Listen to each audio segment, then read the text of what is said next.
Qureshi speak to us about Rowhammer attacks. Thank you. Pleasure to be here. This is my first.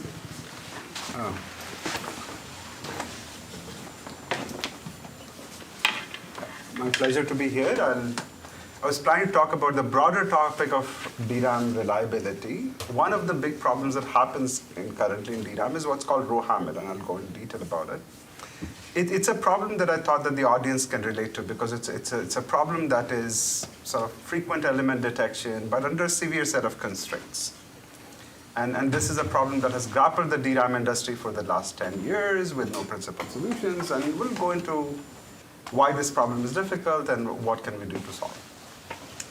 And feel free to sort of ask questions at any time. I'm okay if we finish only half the slides and we have an interactive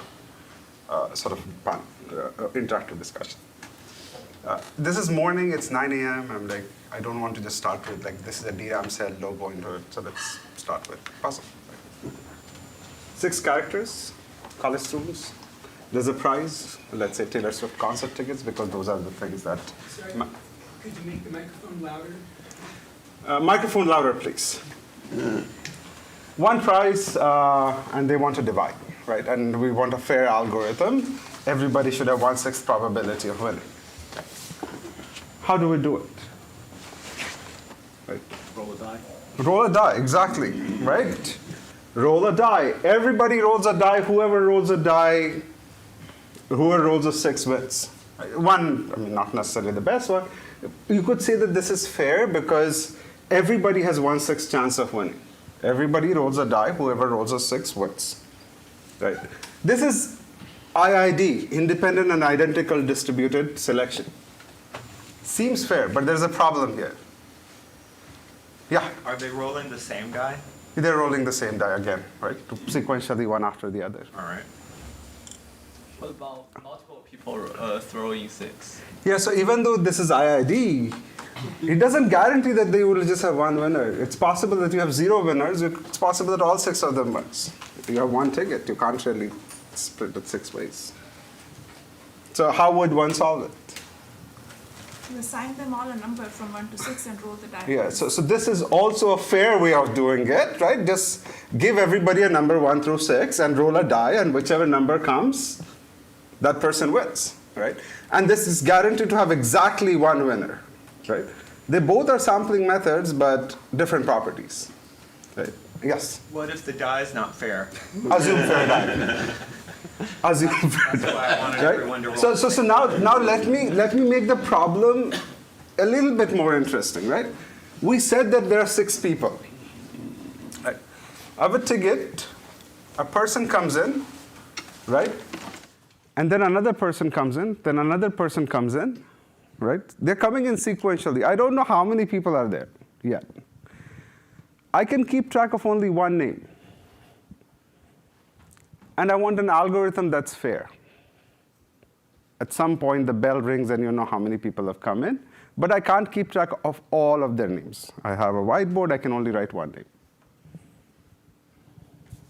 How do I devise a fair algorithm? Wait for them all to come and then play the dice game. Yeah, but they might leave, right? They come sequentially and then they leave. I can only keep track of one name. Which name? Yes? But you could just keep the bias such that everyone is 1/1/k and just have a weighted coin toss for the new arrival. Exactly, right? The first person comes in, of course you write their name, because if that's the only person who's coming in, they win.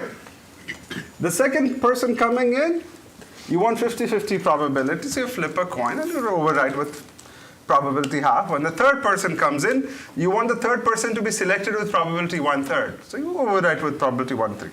Nth person, you overwrite with probability 1/n. At the end, regardless of n, you will have a fair probability. Everybody will have 1/n probability, right? So similar problems, just a different set of constraints and different sampling methods make more sense in a particular sense of constraint. And I promise that this will be useful, right, as we go along. So we're talking about memory systems. Let me give a little bit of background about what's memory system, what are the constraints in memory system, what's Rowhammer, why is it a big nuisance for the last decade and we still haven't solved it. Right? And then we'll go into some of the solutions, and some are deterministic, some are probabilistic. So what are the challenges and what are the constraints that make finding a good solution difficult? Memory systems is something that these days determines the capability, performance of almost all computer systems. Right? So you might be thinking, oh, look, I have a server system that has hundreds of cores. So these days, I think this is a chip from Ampere. It has 192 cores on a chip. When you're running applications on these cores, you need to hold the working set, things that you're operating on. You need enough bandwidth to get the data from external memory systems. So the performance of like a very large server chip is predominantly dictated by what's your memory capacity and what's your memory bandwidth. So you might say, like, look, we're talking about AI. People have come up with big accelerators for AI, and then maybe this is not a problem. Or we are using NVIDIA GPUs. They have lots and lots of compute. Ultimately, when you put compute, your compute time keeps shrinking. At the end, what remains is basically the time dominated by memory. And that's actually happened to both accelerators and GPUs. Their performance is basically dominated by memory bandwidth and how much capacity you can keep on what's called high bandwidth memory. Right. So scaling memory systems has become quite a challenge, and how do we pack more capacity and more bandwidth? And that's why the importance of memory systems in some sense is even more now than it was like 10 years ago. What's memory system? Typically, we have a divide. On one side, there are compute units that operate on the data. They need data quickly. We put caches, but caches are relatively small, few megabytes, few tens of megabytes. And typically, the thing that we tend to work on is like tens or hundreds or thousands of gigabytes. We can't keep that on chip. We keep it in DRAM modules. And the big problem is these DRAM modules are at a separate place, and there is a narrow bridge connecting the processor and memory. Right? So that's basically what memory bandwidth is. How frequently can you get the data from this side to the compute side? And when people talk about DRAM-based memory system, the main memory system is basically optimized for density. How much can you pack in? And the way you do it is you make it from a very different technology. Your compute side caches, your processor caches are made of what's called SRAM. It's basically a cross-coupled inverter, faster to access. The way DRAM stores data is it stores data as charge on a capacitor. So if there's charge, it's 1. If charge is not there, it's 0. You arrange a DRAM module basically as a two-dimensional array consisting of rows and columns. Why? Because generally 2D minimizes the amount of distance you have to travel. And so a typical memory device would look something like this. You have rows, you have columns. If you want to access something, you access the row, you activate this row, then all of these tiny capacitors sitting on this line get discharged on these lines. Right? So you need to sense if there is charge on the capacitor or not. You sense that. If there's charge, you convert it into a 1. If there's no charge, you convert it into 0. And you latch that value in a buffer. We call it a row buffer. Right? Now, the act of sensing this destroys the DRAM cells. So the thing that we call memory forgets every time we read it. But the saving grace is, well, you have the data, so when you're done, you can sort of write back the data. Right? So every time you need to access something from memory, you do this process. If you want to access something that's already in the row buffer, then the process is a little bit simple. You just provide the column address and get the data, another column address and data. And so you can get the data from the row buffer without having to open and close a row. But the moment you have to access another row, you have to actually close this and open another row. So that's concept number 1. Because we're talking about Rowhammer, this is the row. Yes? Since you usually access whole words or cache lines, are they on one row? Very good question. So ideally, you would like, when you open a row, you would like to access as many things as possible because it'll be faster. If you have a streaming application, that tends to be the case, that you get maybe 90%, 95% row buffer hit rate. If you have a server application where there are 100 cores just accessing different parts, these requests just go to different rows. So there's a little bit of intelligence kept that, hey, if I close the row beforehand, I don't have to pay this penalty of closing after the request came and conflicted. Then I close, then I open another row. It's much better to close the row early. Server systems typically use a close page policy that says, hey, the moment I get the data, just close it because random things will come in. Memory systems that have streaming data tend to keep the page open and try to optimize for row buffer hits. So depending on the application, you either optimize or you say sort of, I'm not going to even try to get row buffer hits because they're so low and I'm going to incur higher latency. Yes? What's the typical number of bits in a row?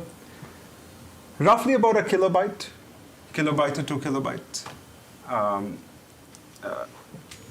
So in DDR3, DDR4, it used to be about 8 kilobytes. Now the trend is towards reducing the size of the row buffer.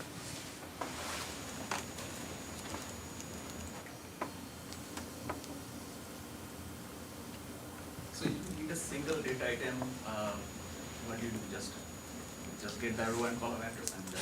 Yeah, so that little bit more detailed. So remember I said there's a bus that connects.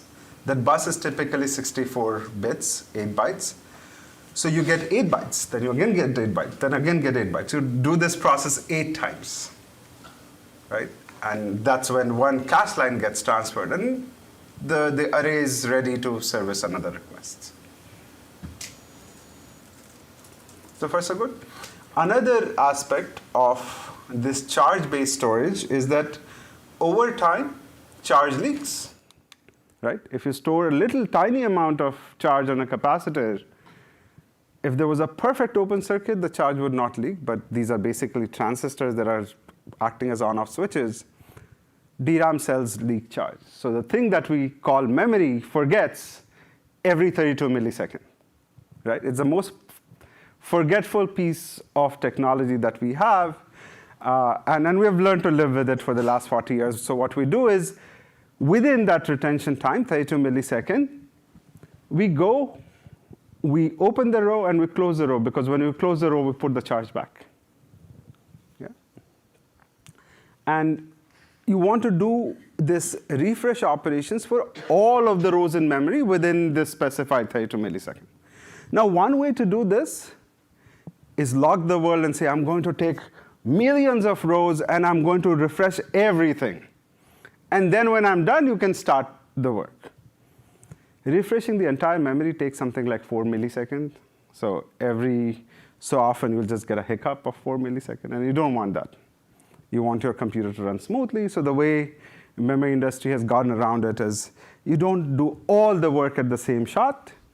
You divide the memory into sort of bundles of some number of rows, 8,000 bundles. So if you have n rows, you refresh n divide by 8,000 rows at every refresh. You send a refresh every maybe 4 milliseconds. So you can do work, activations for some time, and then you send a refresh, and the memory is just locked down for about 4 microseconds. Oh, sorry, for about every 4 microseconds for about 0.4 microseconds. Right? So refresh comes in, and so this periodic operation is happening. Okay? So far, so good? Yes? So memory spends something like an eighth of its time just doing refreshes. Yeah, 1/8. No matter what you do. Yeah, and this is at good temperature. If the temperature is about 95%, then you actually have to do this at 16 milliseconds. You spend even more time. Yes? So when one bundle is being refreshed, the entire memory is shut down? That's correct. Because one of the challenges with DRAM is that it's a passive device. When you send a request, you know exactly when that request should finish. So there is no sort of possibility currently that memory on its own volition is doing something, and you send a request and say, sorry, I'm busy, you're conflicted with this. So the way it's maintained is you get weekend off, you can do whatever you want, and then weekdays will do normal operation. Yes? So you said the temperature increases, you have to refresh sooner? Yeah. So which means the heat just keeps increasing in that sense? I mean, Refresh doesn't take as much power in some sense. Like there's also second order effect. If you refresh more often, you can't really do activity at that high rate. And so performance also goes down. okay, yeah. Refresh by itself is not a huge contributor to energy consumption. Yes? Like all memory in the whole system is refreshing a synchronized way, or it's per DIMM, or it's per chip? So refresh is managed on a per DIMM basis, per channel basis. One channel can refresh independently of the other channel. Now, if you synchronize them, then all of the channels will be doing refresh at the same time, and all of the cores would just sit idle. So what's typically done is staggered. Then when this channel is refreshing, you try to still have activity on this channel. Okay. So this is sort of the background of DRAM. Now let's take a look at Rowhammer, right? For DRAM-based main memory system, the three most important attributes are capacity, capacity, and capacity.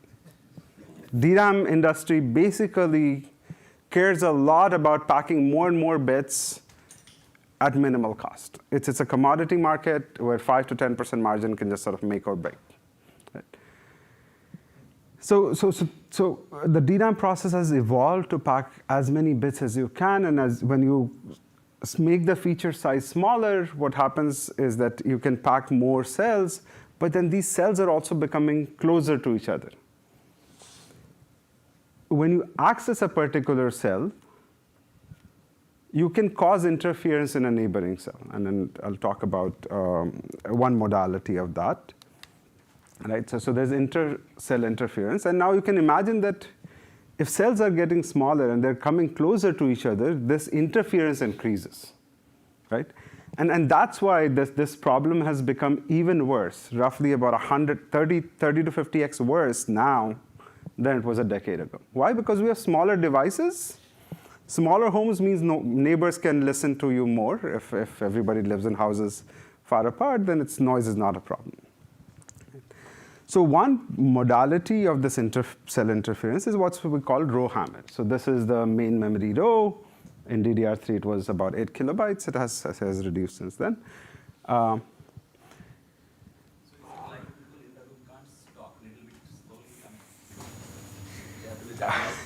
So that would be an equivalent that I cause less inter-cell interference, right? But basically what happens is that the area keeps reducing because you want to pack more cells. That means the gap between the two cells or the activity, the coupling just keeps increasing.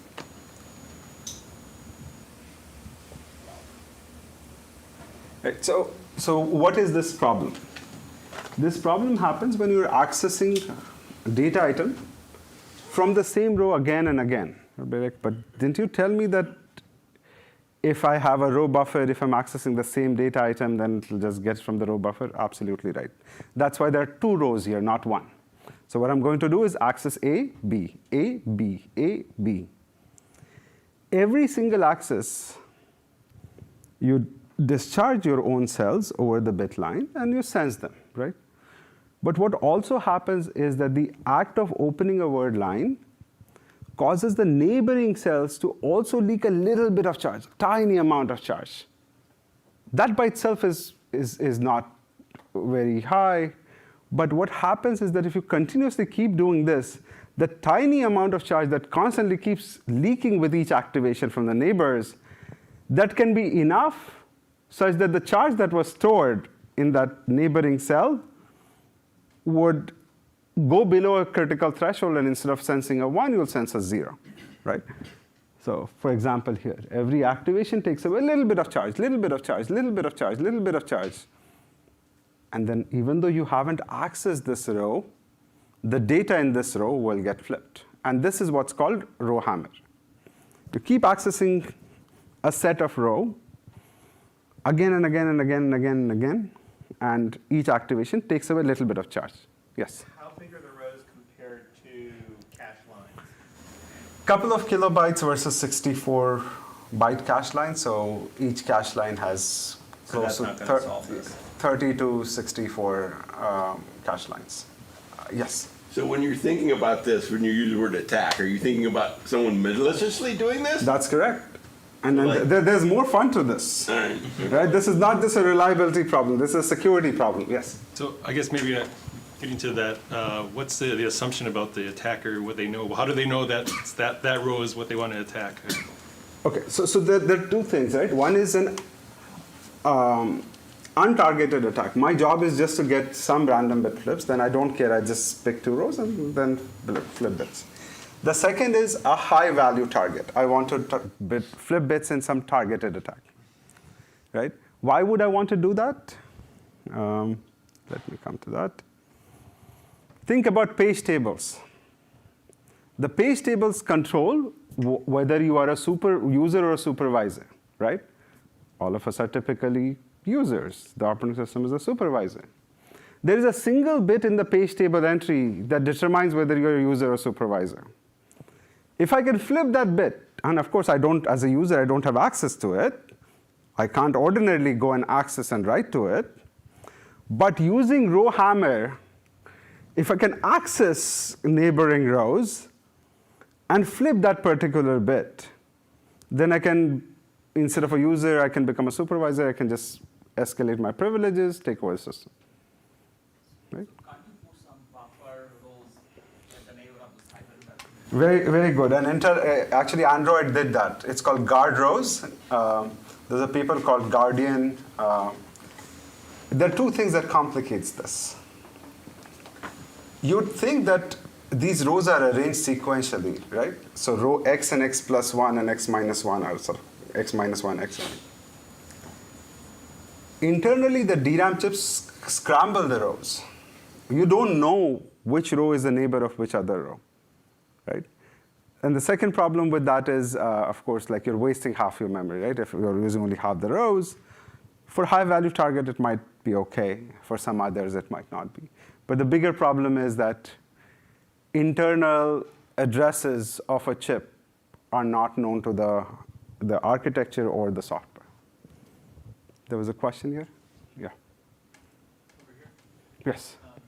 Is the bit flips just ones to zeros, since you were talking about losing charge, or is it in both directions?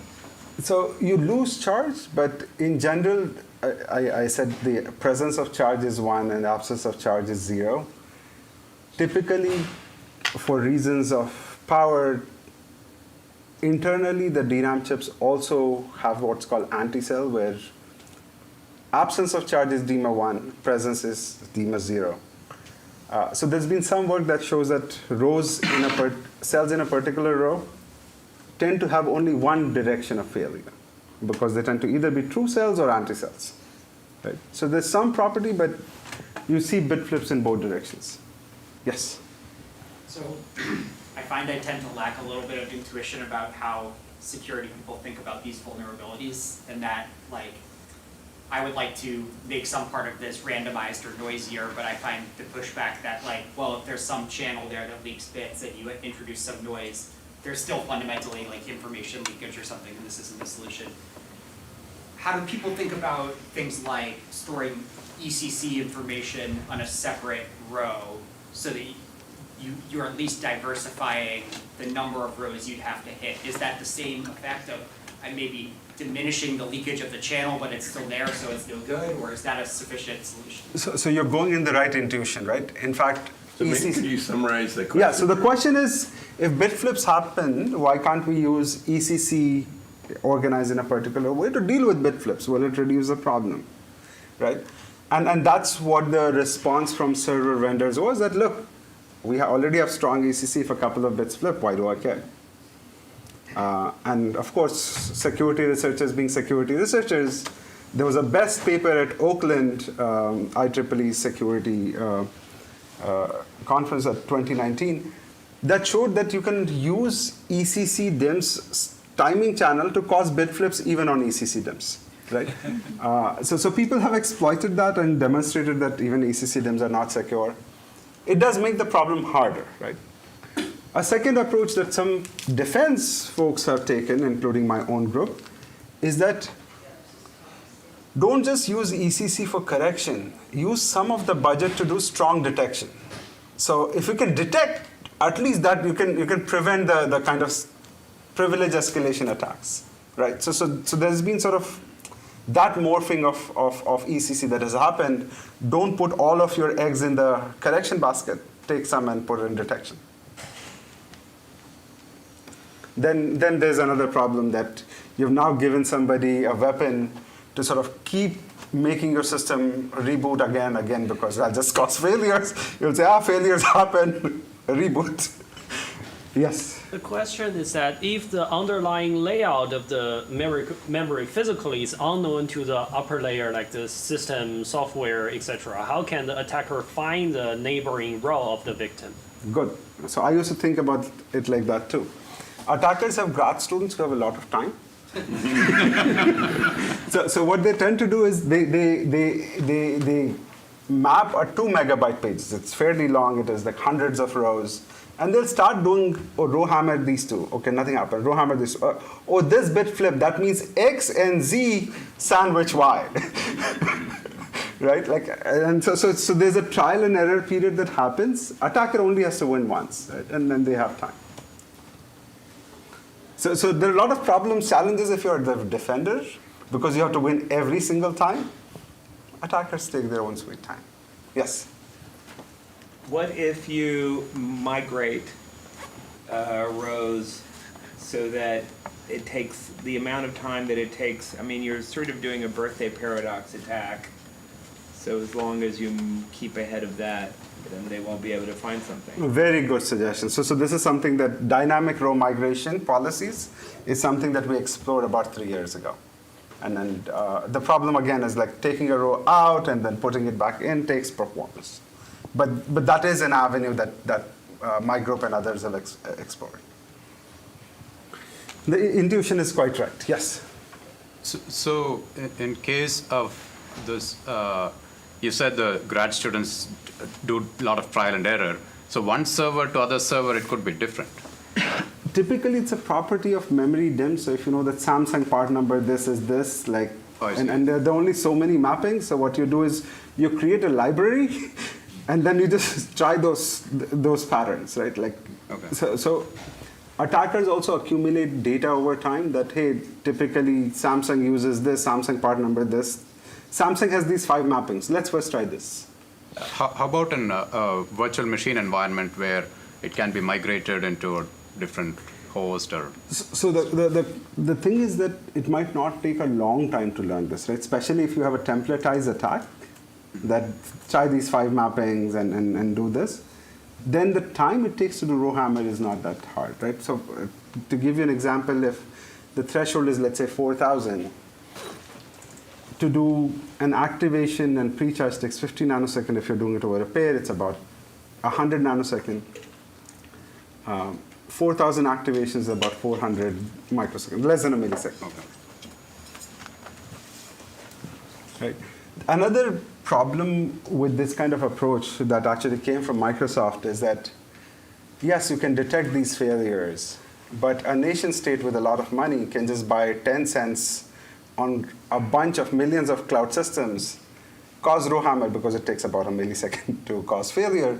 And you can bring down a good chunk of cloud vendors, and that's a big security problem. So even if you don't cause bit flips in page table, the act of just causing lots of failures and bringing servers down is itself a big threat. So what's the problem? Why haven't we solved it? The reason why we haven't solved it, it just keeps getting worse and worse and worse and worse. When this was first revealed in 2014, the amount of hammers it used to take to cause a bit flips was about 140,000.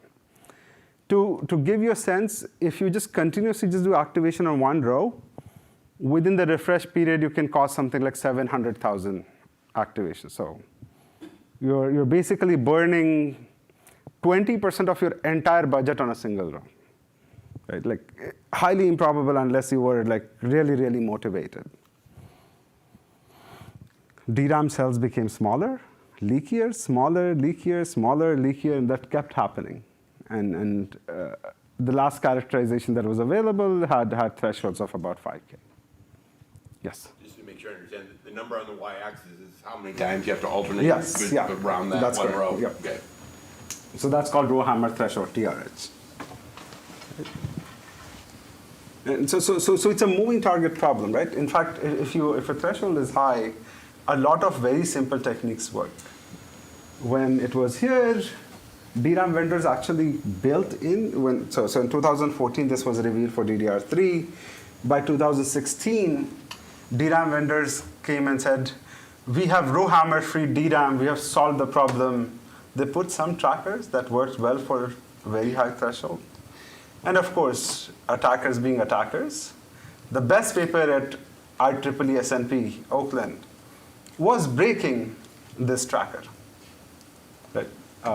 So researchers have figured out how to break this. So how do you, first of all, what are the components of a solution? The components of a solution are basically you need to do two things. If you're acting, let's say, if you have an aggressor row, what you need to do is identify frequently accessed aggressor rows, basically a hot row tracker. And mitigation is simply, if these rows are candidates for leaking charge, just go do refresh of them. Basically, access them and then pre-charge them. It will replenish their charge, all the charge loss will be gone, right? So those are basically the two things. So the problem is actually that the solution space is pretty tightly bounded, right? Like a mitigative action, we know what to take. At least the DRAM chip vendors know what to take. Yes? That just expands the blast radius, right? That basically this refresh victim row becomes the attacker for the next one. So very good. So there was a paper from Google called Half Double that did exactly this. It used victim refresh to cause failures at distance 2. Right, and so there are intelligent algorithms that you basically. Well, how about we will go through that in a little bit. Right, but the intuition is right that you're thinking like an attacker at this point. Right. Next question. Yes. What if you raid your rows? Tell me more. You'll keep some XORs occasionally of rows, and then you'll access 2 rows. And I guess the problem is that if you access 2 rows, you have to tear down another row to. No, the problem. So the suggestion is, why don't we use RAID, right?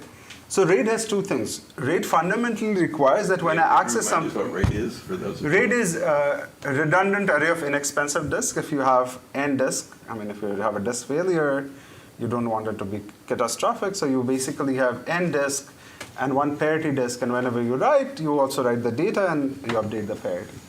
So here. Sorry. It was invented here. That's correct. Yes, this is the home where RAID was invented by Patterson. And this was a time when, of course, there was no cloud storage, right? So if you lose your data, you literally. I've had students when I was in grad school, there was no cloud storage. Students who don't back up and have to start over their thesis in the 3rd year because their disk crashed, right? So those used to be really painful events. I mean, it's not like cloud storage got rid of RAID. Cloud storage. It uses RAID, yeah. So there's a backup. You just don't have to do it. So RAID is this concept that as long as you can detect that a failure has happened, correction is easy if you know what detection has happened by just using XORs, right? You have one disk that stores XORs. If disk 1 failed, say, I don't know the data, but I have the XOR of everything. I'm just going to recreate this. RAID has 2 issues, right? One is every time I write, I need to write at 2 places, right? So you have to do read, modify, write of 2 places. Second, it works if you know that your access has failed. Here, unless you have strong detection code, you actually don't know. The DRAM will give you bits. It might just not be your bits. So you need some way of strong detection, which currently is not present in DRAMs. Couldn't you just detect a Rowhammer attack and preemptively double check anything if you've detected a Rowhammer attack? You don't need to know that it's been corrupted. You just need to know that it's likely to have been corrupted, and that might be much easier. So double writes might still be an issue, right? Yeah.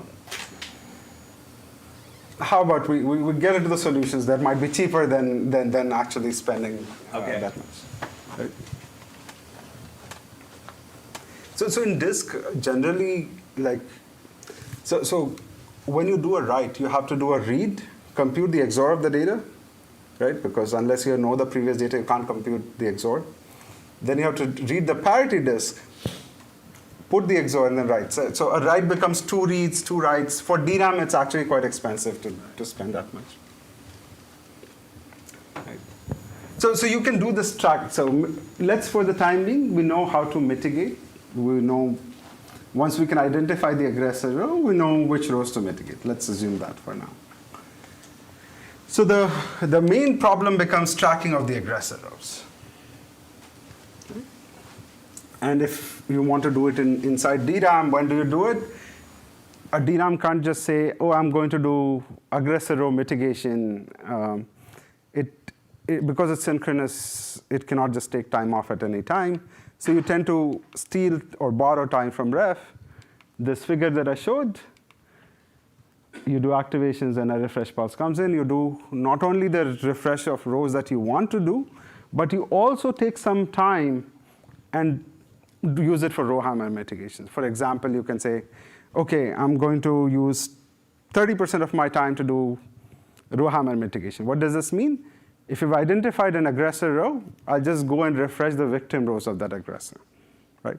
You can't really do it at every refresh, so you might do it at every second refresh or fourth refresh, but generally it's done under the refresh. You can't just arbitrarily say, I want to do mitigation. Okay. So now let's come back to the tracker part. How do you have an optimal tracker? So this is a frequent element counting problem. You have a stream of up to 700,000 activations, and you have to identify all items that get accessed more than, let's say, 1,000 times. Right? You can have up to 700 items that have more than 1,000 activations. You don't know that a priori, right? So you have to identify it at runtime. And as soon as you identify they reach 1,000, you can, let's say for the time being, let's do mitigation. So there are algorithms that do this.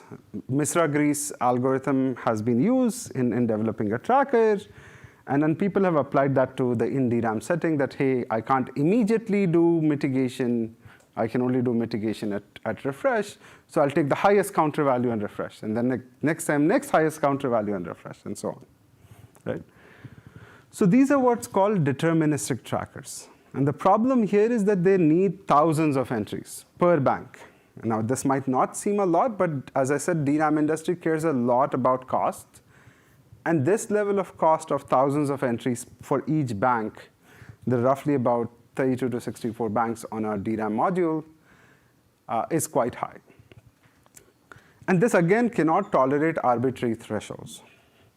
Right? If you have a counter, when the counter reaches T, just mitigate. What's the problem? The problem is that we can't find time for doing mitigation at arbitrary points. So how do we bound the tolerated threshold? There's something called as fainting attack that analyze this. Let's say if you have lots of counters, how can you maximize the counter in a regime where periodically you pick the highest counter and do a mitigation? And so this is what the attack looks like. Let's say if you can do 3 activations in each refresh, what the attacker will do is spread 3 activations, you refresh 1, and then spread 3 activations, right? You keep spreading the activations on all remaining rows. Whenever something gets refreshed, remove it, and then keep increasing it, right? For example, at the end, you can do 3 activations on the last row. In the second last round, you can do half of them on 2 rows. In the third last round, if there are 3 things remaining, you can do 1/3, 1/3, 1/3, and so on, right? So you can derive this as basically, if I have A activations, in the last round I can do 1 times A. In the second one, I can do half times A. In the third last round, I can do 1/3 times A. This becomes a nice summation of log n R if you have R rounds plus 0.577. And so this, you can use this to derive basically, if you do a mitigation once per refresh, the threshold you can tolerate is this. This is actually pretty good. If you can do it once every 5 refreshes, you can tolerate this. This is actually also pretty good compared to where we are. It might not be enough for future, but for current it might be okay. But the biggest problem in deterministic trackers is that they are high cost. They are not used.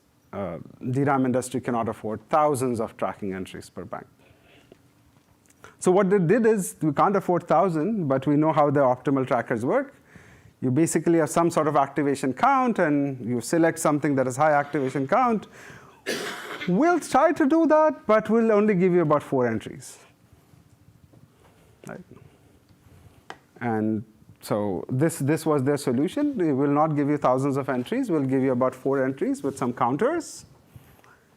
This is called TRR, targeted row refresh. This currently exists in all of your chips, DDR4, DDR5. And of course, when we said that for optimal secure trackers, we need thousands of entries, the converse of that is, if you don't have that many entries, you can always find an item that has more than threshold. And of course, so this became a fertile space for attackers to attack and win best paper awards. So this was the S&P Best Paper Award paper that can break TRR trackers. Basically what they do is they overwhelm the tracker with, oh, you have 4 entries, I'm just going to give you 16 aggressor rows. You can't track all the 16 with 4. Let's slip some through and then cause Rowhammer bit trips, right? And this became sort of a cottage industry. People applied fainting, people applied fuzzing to develop automatically the best pattern for your tracker without knowing the tracker. And this was also a very good paper. The DRAM industry currently acknowledges that whatever trackers they have, they cannot handle all patterns. And so even after 10 years and a lot of effort going in, all of the currently deployed DRAM chips are vulnerable to Rowhammer. Yes? TRR deterministic or randomized? Or we don't know. Yes. TRR details are not proprietary. Yeah, they're proprietary. That has sort of been one of the problems, that the DRAM industry doesn't talk. They don't even listen, but the bigger problem is so nobody knows the details, right? But people have reverse engineered. And you're right. Even if they're randomized, they're deterministic, because this has to be so fast that they can't actually afford to. They're cooking in particular hash functions if they're doing it at all. So people have used LFSRs to get decent quality, but that's not the problem. The problem is, I'll go into in 2 minutes why TRR trackers break, even though we don't know what TRR trackers are. Yes? Have these vulnerabilities been exploited in reality? Meaning, it's not an issue for them because it has not. So Microsoft basically, some of the work, principal solution works, came from Microsoft, and their basic problem is that currently we are at the mercy of people running good patterns. If somebody wants to bring our cloud down, they can, and we don't want to be at that place, right? If you can just cause Rowhammer, cause ECC failures, and bring the cloud vendors down with very little cost, actually, it doesn't take a lot of money to bring it down. Right, so you can imagine a nation state sort of buying a lot of compute and just causing failures. Yes? It seems like there's some information from what you have coming in. From a streaming point of view, if you only have 4 cells, you can't keep track of the 16 rows, but I can distinguish 4 rows from accessing all n rows. And then once I know that I'm, or I can distinguish accessing 16 from accessing all n. Once I know you're accessing 16, every time you access a row, you're telling me what that needs to be refreshed. Like I don't need to keep track of it explicitly. If your access sequence accesses few rows, it tells me what those rows are. So okay, I'm going to sort of unwrap this a little bit, right? There was a question whether it is randomized. I suspect it's randomized, right? But even with randomization, you should not really design. See, if your constraints are different, what works at optimal may not work. What works with an optimal tracker may not work with a small tracker. So the implicit assumption of all DRAM trackers, the low-cost 4-entry, 10-entry tracker, is that we need counters. Why? Because the optimal tracker need counters. The problem with counters is that the counters will guide your policies. And counters are not reliable because you can't keep track of all of them. Now you've given an attacker a powerful tool to fool you. For example, if I'm attacking line A, I'll give you a decoy line that I'm going to attack 10 times. You will use the decoy and you'll say, A doesn't seem so bad. Next time I'll do A, and now decoy 2, decoy 2, decoy 2. You'll focus on decoy. So now you've given the attacker a powerful tool to play with you, right? So one of the fundamental insight in this line of work for us was that if you are designing a principal secure low-cost trackers, design it such that it doesn't give more things for the attacker to fool you. Design it such that it's easy to prove what the bound is. We don't know what the TRR tracker is, but we can figure out basic architecture. Right? It has some n entries with counters, and there are 3 policy decisions you have to do. If you have 4 entries, every time you access you put in, it's very easy to fool the detector. So you're probably making some insertion policy decision. You decide whether to insert or not. Second policy is, if all the entries are full, you need to evict something, right? Which one do you evict? That's the eviction policy. Third policy for the tracker is if you have n items and it's time to do refresh, which favorite child do you pick for mitigation? Even though we don't know the tracker, basically we can say that there are 3 policies, and a TRR tracker is n entries with some combination of these 3 policies. Right? Yes? What if you just take 0.1%, you have a 1 in 1,000 or for some value of 1,000 coin, and you just mitigate whenever it comes up heads, you mitigate, and you don't care how frequent it is. And you're much more likely to mitigate on frequent items. Okay. How about hold that thought for 2 minutes? Okay. Okay? And I should also say that I was just looking it up, and people do use count sketch and count min sketch on it for Yeah, they do, things, yes. so, yeah. But the count min sketch works if you have like lots of entries here. You're like, I have a budget of 4. Yeah, 4 is going to be hard. Yeah. So the 3 policies means 3 failures. I access an item, I just don't insert it, that's failure. I insert it, but I kicked it out before mitigation, that's failure. And then I kept it in the tracker, but I was just busy refreshing other things, and I just forgot to refresh this one, tardiness. And what we showed is that if you have counter-based decisions, you've given the attacker powerful tool to actually cause these failures. When you're building small trackers, simple trackers, you should build it such that it's easy to determine what the worst case is. And then because you can say, for this worst case, I can handle this, right? With counters, it becomes very hard to determine what the worst case is. So there was a suggestion that why don't we just do things probabilistically, right? So this is called probabilistic adjacent row activation, PARA. And it does what's suggested with probability 1 by n, pick a row, right? Let's say between 2 refreshes, let's say you can do 5 activations. So you would select with probability 1 over 5. And this seems fair because all items get selected with probability 1 over 5. But at the end, you're only going to mitigate one. So you just have a single entry, things that you want to mitigate, right? Seems fair? Like you have one entry, you select with probability 1/5.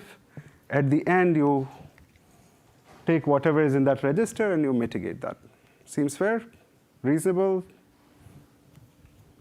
Any problems with this?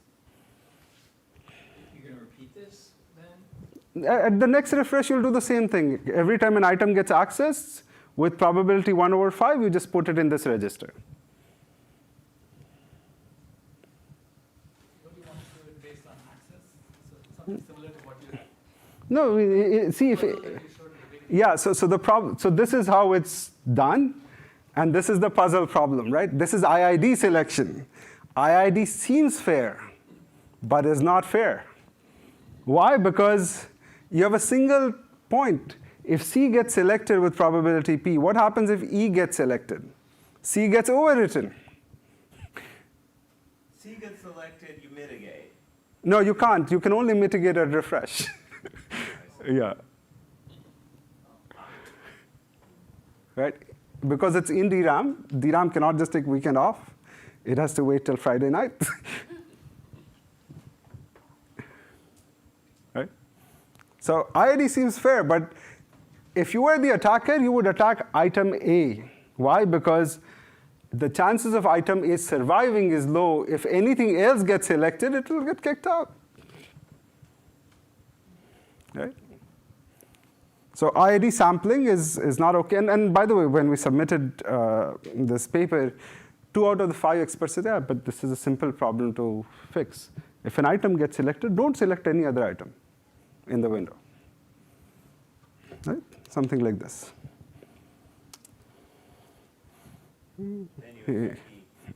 Exactly. This is not fair because the sampling for E to get selected, nothing else in the window must have gotten selected. Right? And so the problem is the sampling probability is not uniform, depending on your position. The attacker will attack E. Ideally, what you want is a uniform probability that doesn't depend on which position in the window you are in. Right? And another problem is that if you're going to mitigate one thing at the end, IID doesn't guarantee that you will get one thing. It's possible that you get nothing. Right? 37% chance that you get nothing. Ideally, what you want is equal probability that doesn't depend on the position in the window. Right? And how do we do this? Puzzle number 2. Don't do IID. Don't do with probability 1/P, or with probability P. Right? At refresh, throw the dice, pick a number, lucky number, store it in a register, and activations come in, count them. Activation number 0, no problem. 1, no problem. 2, this is the lucky number. Take the address, put it in your register, and you can keep accessing after this. And when the time of refresh comes in, refresh. Right? So this is puzzle number 2. Right? The advantage of this, it's uniform selection. Right? So you can bound how much the insertion failure is. If I access it T times and I can insert with probability P, what's the chance that I don't select this item? Second, there are no retention failures. Once something gets selected, it will get refreshed. The concept of something else coming in and kicking it out doesn't exist. Right? Third, tardiness is bounded. Once you select something, you're going to refresh it very soon. And in fact, there are some properties of this algorithm that forces the attacker to not have copies of the attacking line within the window. Why? Because if you keep copies, the chance of getting selected becomes higher. So for an optimal attack, you can't really access copies within the window. Otherwise, you'll get selected fairly quickly. Right? So this has very nice properties, and it doesn't require 4 entries. It just requires 1 entry. And you can derive the worst case pattern for this with certain properties. First, if you take an access pattern of a window and you shuffle it, it doesn't matter. It's shuffle invariance. Second, if you keep multiple copies of a line in the window, it becomes more likely to get selected. For example, if you access A throughout the entire window, A is guaranteed to get selected, right? So the optimal pattern for this becomes access n lines, n unique rows, and keep accessing them in each window. And for this pattern, you can derive both analytically and with experimentally what's the worst case that you can tolerate probabilistically for a given mean time to failure. So what we do here is that, say, as long as the probability of missing out is like once every 10,000 years, we're okay. Right? For that probability, what's the highest threshold that you can tolerate? Basically, for a single-sided pattern, it's about 2,800. For a double-sided pattern, it's about 1,400 on each side. Right? So Mint is basically a secure tracker that is single entry. It's actually lower cost than what people have. It removes everything that should not be there, right? No counters. And you can derive that the threshold tolerated by this tracker is within 2x of an idealized tracker that has a counter associated with each row. So a bank has 128,000 rows. If you had 128,000 rows, your threshold would be about 700. With this single entry tracker, you're at about 1,400. Right? So the gap is quite narrow between a single entry and unlimited entries.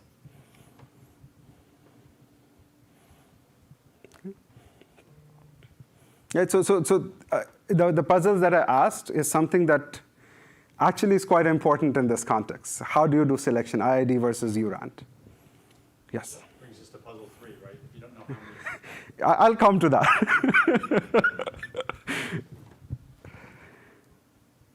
So we might not get towards all the end, but because it's 10 o'clock, but this is good interaction. By the way, this is a very actively moving area. In 2020, TRR trackers are broken. JEDEC introduced a task force. Microsoft, Google, all the memory companies, they came together. And they basically takeaway was, our TRR trackers are broken. So all TRR trackers are broken, right? What should be done? And so Microsoft had a proposal that the way to tolerate Rowhammer is that give each row a counter. Right? And so JEDEC has introduced this thing. It's optional. It's called per row activation counting. And it also introduced this thing that DRAM can now take medical leave. It can say, I want time off, and it will get time off. Previously, that was not possible. So alert back off. DRAM inserts alert, and the memory controller says, OK, you have time to do mitigation. So instead of only doing mitigations at refresh, DRAM can actually ask for time. These are big changes. These are probably biggest changes in DRAM architecture in the last few decades. And of course, if you just had ABO with fainting attack, you can tolerate a threshold of a couple of thousand. If you want to tolerate a threshold of 1,000, you need to do more aggressive refreshes. So ABO is actually quite important. The way alert works is that alert doesn't stall just a single bank. The way DRAM chips do alert, they stall all of the banks. So all of the 32 or 64 banks. So you don't want a solution where a bank says, I want to do refresh, I want to mitigate this, and you just stall everybody. What you do is you identify an aggressor row, you keep it in some small SRAM buffer. Other banks do the same, and then when the buffer fills up, you do alert, and everybody mitigates. You can see where this is going, right? Now you again have a bank that keeps track of aggressor row, right? So basically insert row, and periodically you take entries from the bank and refresh, and if the bank becomes full, you trigger alert. So this was basically the work from Microsoft that guided per row activation counter. It had an 8-entry SRAM queue with each bank. And this was believed to be secure. But like everything else, the moment you make a little bit of change, because you're buffering things, an attacker can come up with a pattern even though you have per row counters, if you're just buffering selected rows after they have reached the threshold, you can come up with specialized patterns that can cause like 9x more activations than your buffering threshold, right? So this was an attack that broke Panopticon. And again, the insight is again the same. When you're thinking about security, have a minimalist design. If you are going to mitigate one thing, why buffer 8 things? Because the moment you buffer 8 things, you are saying that I've selected you, but your turn might not come for a while, right? If you are going to mitigate only one thing, track only one thing. Right? So we came up with this greedy design where you track only one row in SRAM. Whenever you access a row, if its counter is greater than what you're tracking, overwrite it. So you're always tracking the worst row. And if that row reaches some threshold, alert threshold, trigger alert and do mitigation, right? And alert mitigate. So this is a simple, again, provably secure, the first provably secure implementation of the counter-based proposal. This is not as intellectually involved as the previous design. The key insight here was that even if you have per row counters, the way you implement your mitigation, you can still have security problems. And if you simplify it and have a single entry, you can have a secure design. And we proved the threshold of this. It can tolerate very low thresholds, 100, 200, with very low costs. Okay. PDAC design is actually quite good. For a threshold of about 100 to 200, you can tolerate this within roughly 1% of performance, right? That's why the industry is going towards PDAC. Okay. So given that I have 10 minutes, and I have 2 things to cover, I think we should directly go to puzzle 3, right? So we did some work on like probabilistic counting for PDAC, but I'll refer you to this paper. Let me just go towards the third puzzle because I think it's fun. Right? So far I've been talking about how would DRAM vendors mitigate Rowhammer. If you're a cloud vendor, you're like, look, DRAM people have been at this for almost 10 years. They are not solving this problem properly. I like to solve this problem properly. What can I do?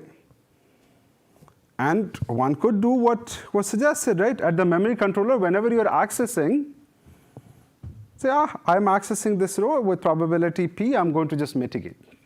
Right? How would you mitigate? Just IID is fine for now. Right? And the advantage is you're not reliant on DRAM vendors. PDAC has intrinsic slowdown PDAC modules because they have counters, they need to be updated, their memory timings are like 10% higher, you don't want to pay that memory timing. You don't want refreshes to sort of, Rowhammer to take away more and more time from refreshes, that's a big problem. And you can take security in your own hands, right? So what would you need? The memory controller will just say, okay, I'm going to select this row, I want to mitigate, and ideally what I want to mitigate is do this. I'm going to go mitigate the neighbors, right? But internally, DRAMs do scrambling. We actually don't know which are the 2 neighboring rows. So the memory controller can't just refresh the neighbors. To solve this, the studies assume that DRAM gives you a specialized command called nearby row refresh. We say, I'm giving you this row X. I don't need to know what the neighbors are, just internally refresh 2 of them. Right? And they've assumed this is a per bank one. What JEDEC decided to do, what the memory standards decided to do, they didn't give you per bank. They gave you at a larger granularity. So you can sample the rows. You can tell the DRAM, okay, address X. Each bank identifies whatever row it wants to sample, it samples it. And then at some point later, it says, all bank, go mitigate. So all banks would just look at this register and mitigate. Now what's the problem? The problem is that mitigation is happening in a synchronized manner. Right? For a mitigation now, a large number of banks are getting stalled. So if you just say probability P, I'm going to mitigate, you're basically, for your mitigation, a large number of banks get stalled, right? And this is a problem. Why is this a problem? Because if you had a mitigation that stalls only one bank, your overheads are quite low. If you have mitigation that stalls 8 banks, 32 banks, it becomes quite large, right? So if you say that I selected this row, I'm going to mitigate, other banks may or may not have anything to mitigate at that point, you're going to have a very high overhead, right? And what is this, where is this problem coming from? This problem is coming from because when you issue a mitigation, you don't know what your neighbors have sampled, if they've sampled something or not. Most of the time, even though you have 7 neighbors, you could have 8 mitigations happening, only 1.2 mitigations happen. A bank may receive this mitigation command because a neighbor sent it. It may or may not have anything sampled. So now we are coming at the problem where we don't know when a mitigation is going to happen, right? Previously we studied this and this. Now we're coming at a problem where I don't know when my window ends. I can say my window will end when I come across 100 items. But it's a race. If my neighboring bank reaches 100 first, they are going to send a mitigation. And I better have something ready, sampled, right? So this is the puzzle 3, where you don't know when your window is going to end, but you want to ensure that whatever has happened so far is selected uniformly, and you can only track one item, right? So what's the solution? Puzzle 3. First item comes in, you sample it with probability 1. Second item comes in, half, third, fourth, and so on. At some point, DRFM will happen. You have guaranteed that all banks, if at least they have one item that they have access, they will have something to mitigate. And when DRFM happens, all banks then start a new window, right? And this has much better properties, much lower slowdown. Pretty much when a mitigation happens, all 8 out of 8 banks have something to mitigate. And the slowdowns are very small, about 1%, right? We call it missed harmonic sampling. Yeah, so this is basically the reason why I showed the 3 puzzles. Depending on your constraints, right? Here the constraint is a bank doesn't know when mitigation is going to come. It can be initiated by itself or by somebody else. And you ensure uniform sampling. So this has been sort of a fun ride. Like Rowhammer has been a problem for more than a decade now, and DRAM industry has tried. One of the big sort of problems is that because the DRAM industry is a commodity, highly competitive market, the DRAM vendors have no incentive to share what they are doing, right?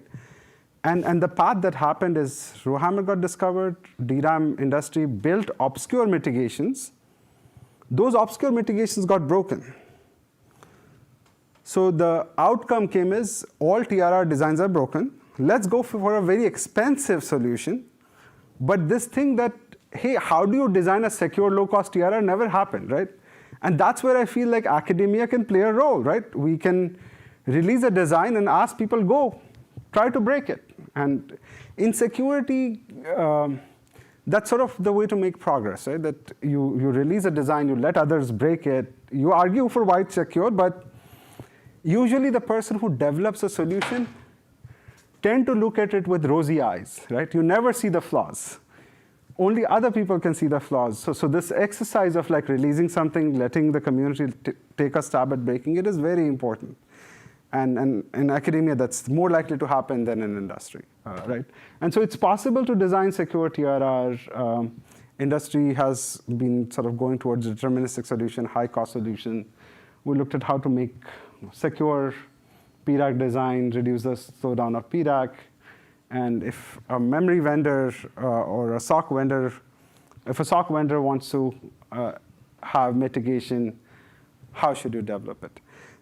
In all of this sort of, I would say, last 3.5 years work of Rowhammer, one of the key takeaway for me was when you're thinking about performance, you think like a painter. You keep adding things, right? A painting is complete when you can no longer add to it. In security, it's complete opposite. It's like sculpture. You keep removing things until you can no longer remove things. Any unnecessary extra thing is a tool that the attacker can take, right? So it's a very different mindset. It's a sort of a minimalist mindset. What should not be here is the question, not what can I add to it. Because the moment you add even a single thing that doesn't need to be there, you're sort of given a backdoor to somebody. Okay?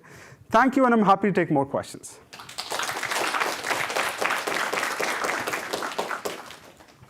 Yes? So in the Rowhammer attack, we laid out for a two-dimension. I wonder, in light of Rajiv's talk yesterday, going multiple dimensions, does that fundamentally change the problem? I think that entropy only increases over time. My take is that with three-dimensional, there might be more things that might come in. When I started giving this Rowhammer talk in 2021 or so, doing this work of like talking about we should have strong detection code, my argument was that Rowhammer is only one of the things that we have come across. As DRAM chips scale down, there'll be more modes of failure, right? And that happened in 2023. There was a paper called Row-Press. That's a new vulnerability that has come in. I'm expecting that as you make feature sizes smaller and you go towards different geometry, we will get new failure modes that we don't know of right now. Yes, Raji. And I'll just add to that the gap between two adjacent rows is a lot less than the gap between two dies on the stack.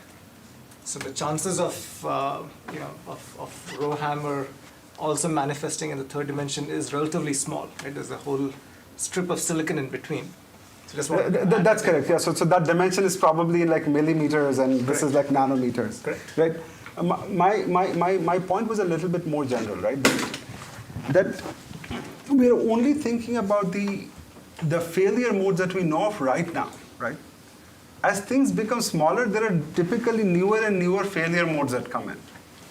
We don't know what will come in 3 years down the line, 5 years down the line, whether it's 2D or 3D. We didn't know of Rowhammer, we didn't know of Row-Press, right? We just discover it when the failure modes arrive. Yes? So, what about my earlier question? Like if I force the system to refresh the neighboring rows, then that's just an attack on the row next to it. Yeah, so it's a very good question. The way the probabilistic scheme handles it, if you have a window of W items, you make the window W plus 1, where you also insert the thing that you have mitigated, but with a star. A star means don't mitigate the immediate neighbor, mitigate the neighbors after that, right? So if you've caused mitigation at level 1, right, you want mitigation of level 2 also happen with the same probability, right? Okay. Let me pop the stack, right? What if we ensure that if an activation causes the neighboring rows to get refreshed, those refreshes should also be getting selected with probability P. That will solve the problem.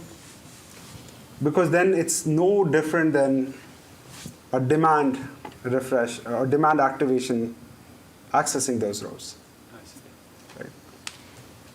So what we do is a little bit more efficient. Rather than inserting 2 items, we just say insert the same item again, but with a higher level of mitigation. So with probability P, now you do distance 2. And then when you do distance 2, you insert it back again, saying that if you get selected, do distance 3. So distance 1 gets selected with probability P, P square, P cube, P to the power 4, and so on.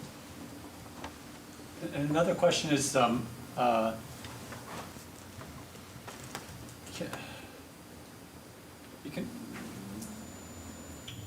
for if a row is getting hit a lot, can't you like just pin that row in cache, last level cache or something for a while or something? I don't know. Is it? No, that's a good question, and people have suggested that. Right? So a row is a few kilobytes. Typically, you have 32, 64 banks. So let's say if the row is 2 kilobyte, if the attacker attacks one row in each bank, you need 128 kilobyte of cache gone. Now what the attacker would do is this: I would attack 16, roughly 2 megabytes of cache gone, and now I'm free to sort of do my Rowhammer attack. So if you can only attack a few items, yes. The attacker, in our case, can attack thousands of items per bank. And we don't have enough space in the cache to store like 1,000 per bank. I guess on the same note, so just increasing the number of row buffers or something like that also doesn't address it. So row buffers, it becomes a very so people have expensive? Yeah, it's quite expensive. I mean, people have argued that for performance, but that idea has not panned out. And we talk about row buffer, but these are basically sensing circuits. It's a basically a feedback loop with us. You need to sense anyways, and once you have a sensor, it sort of requires a feedback loop to sense quickly. Once you have an amplifier with a feedback loop, that's like a buffer. So you don't really give an extra row buffer. It's basically a sensing circuit acting as.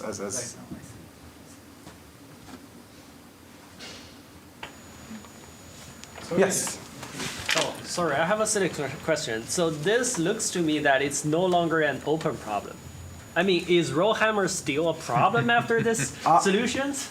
So what I've done in the last 1 year is I've gone around and given talks at Micron, AMD, Samsung, Intel, Microsoft,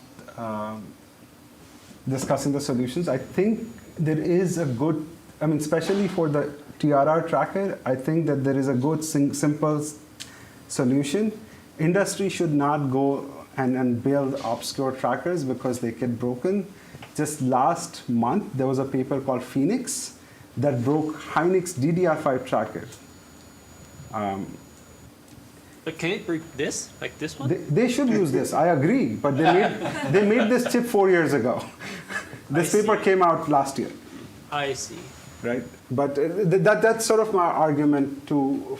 It's possible to have simple, provably secure TRR tracker, but the way through that is open, right? Like the moment, what I'm sort of like also scared sometimes is you take a simple solution and the hunch usually is that I can add things to this to make it better. In security, that's like a death knell because you've proved that this is secure. The moment you add something, it might no longer be secure. Yes? I think his question might not be about your interaction with chip manufacturers, but our interaction with you. Yes. Are there open problems that we can work on with you?